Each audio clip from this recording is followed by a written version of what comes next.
Hey everybody, long time no see, I know that. It's been probably about a couple months since I posted a video. I'm going through some life-changing stuff here. Nothing crazy. As you can tell, I'm in a different place, if you noticed. That's part of it. Not really going to say a whole lot, but I'll explain that in another video, I guess. So I just want to do a quick video to get back in the swing of things here. Yeah, I built this garage here about 10 years ago. It's one of those 18 by 21 metal carports. I had the carport put up and then I put the walls and all that stuff on it. But anyway, I know months ago I said I was gonna build a skid steer auger, a post hole auger for my skid steer. And I'm finally gonna do that. This will kind of be my first project since I'm getting started here again. So let's get right to it here. So I got this piece right here that's going to slide over the fork. I'm gonna make this so it goes on the forks. Just give you a quick view of the forks right here. So obviously you know what you're looking at. Here's the fork right here. That piece is gonna slip over the fork and then tighten down. That way I don't have to go out and like fabricate a whole thing that attaches to the skid steer. It'll just be a simple thing. I'm gonna put two big bolts on it that'll tighten down on the forks. So there's that, and then I got these two plates right here. They're gonna get welded on there and then bolted. You see this thing's got a hole in it. They're gonna get bolted onto that so this can swing right there. And yeah, and then the auger right here, I got a 12-inch and a 16-inch auger that's gonna go on this. Yeah, this is a little bit small for a skid steer, but I believe my skid steer puts out about the same amount of pressure that that this thing is capable of, about 2,600 pounds or so. And yeah, obviously you'll have to be really careful with it because the skid steer will bend this shaft, you know, wicked easy. But you know, if you're good on it, I mean, you could decorate a birthday cake with a skid steer once you're good at it. So you know, I pretty much know how much pressure I'm putting on it. This is off one of those things with the gas motor on it. It kind of looks like a seesaw. The gas motor's on one side and then this is on the other side, but that's a pain in the ass because it's heavy, it's hard to move around. So enough babbling. Let's get fabricating here and mocking stuff up and see what we can come out with. Alright, let's start by getting some holes drilled in these plates.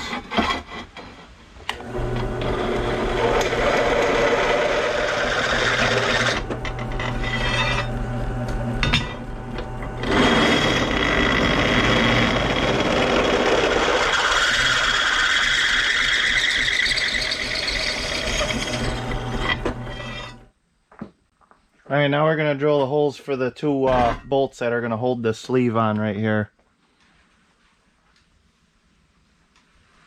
Somehow my oil can got lost in my move, so I'm going to use this for now.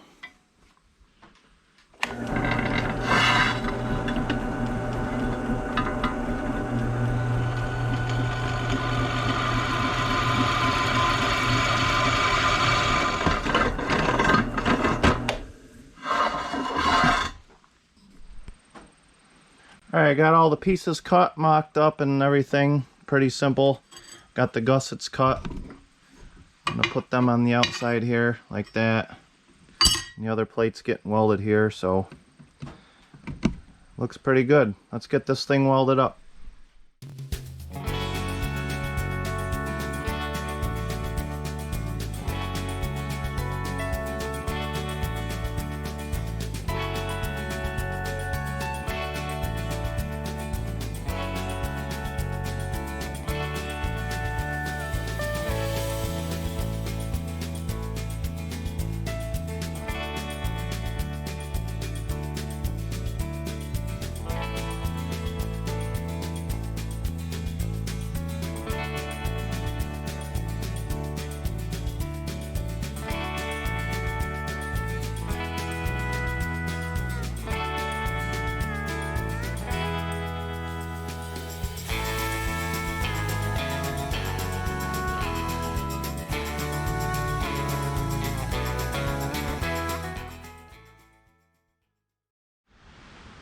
Alright, here she is all welded up.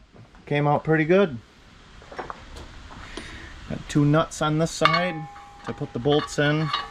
That way when it slides over the forks, it'll lock them in so this thing can't slide off. So gussets there. And yeah, came out pretty good. Happy with it. Not the best job, but I don't really care what this looks like. Who knows if it's even gonna work. Alright, let's get it thrown together here. I'm gonna throw some grease on these where the plates are gonna rub.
I just got a couple hoses here that I took off of the tree shear that I made because I hardly ever use that thing, so I'm not gonna spend, you know, 50, 60, well, with the fitting, probably like 80 bucks a piece for these hoses for something experimental. So just gonna throw these on for now.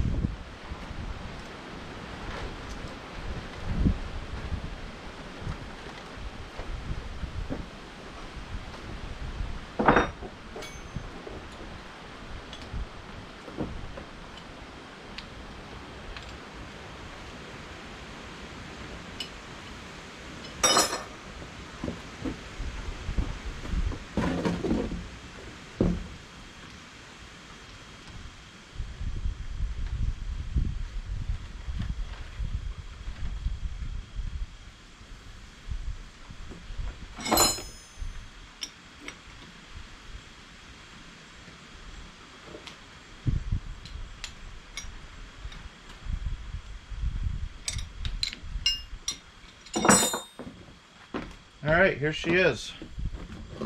Yeah, it's quite the reduction from 1/2 inch to, I think this is 3/8 here. So hopefully the skid steer doesn't have a problem with that. I don't know, it's hard to say. But I got this so it'll swivel. This will go on the forks, and then like the forks will go either way to go that way, and then this thing will kind of just level itself out. So I'm thinking no matter what terrain I'm on, I can always make it so the auger is going to be level. I know the actual real ones are like on a U-joint kind of thing, but I think this will work. It moves pretty free. Let's get this thing put on and try it out. Can't wait to see what it does.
Alright, this is a pretty easy project so far. It looks like it's going to work pretty good, so let's try it in a real case scenario.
Well, it ain't got tons of power like an actual skid steer attachment, but you know what? It beats a shovel. There's a lot of roots and shale and stuff like that. It is kind of a pain in the ass having to keep this thing level because it doesn't move that way, it only moves this way. So if I could do it all over again, I probably would have put some kind of U-joint on it like the actual thing, so I didn't realize it was going to be so hard to keep it level. But you know what? It's a quick thing and it works pretty good so far. And like I said, if I really want to do a lot of work, I'll just rent the actual thing. This is just for stupid little stuff around the house and stuff like that. So that works pretty good, I guess. Alright, yeah, I guess this is where I'm going to stop this video. There's no really sense in doing any more to this. It works good enough for what I'm going to use it for. Probably going to be building a pole barn here pretty soon, so that's all I'm going to say about that. Yeah, like I said, if I could do it all over again, I probably would have put some kind of U-joint on it to let it swing this way also. I think what I might do in the future is like put a level on this thing so I can kind of keep track of it, because it is kind of hard to level this thing as you go down, you know, while you're drilling, because it likes, you know, I only drilled 2 holes with it, but I could see it's binding up and stuff. But I think once I get used to it, it'll be fine. And there's no reason to drill 1,000,000 holes all over right now. I'll use it soon enough for an actual purpose. All right, I'm gonna try to start putting more videos out here now that I'm able to get back in the rhythm again. So hope you guys enjoyed watching this video of me build this stupid thing here, and there'll be more stupid projects to come. So make sure you hit that subscribe button, and we'll see you in the next video. Thanks for watching.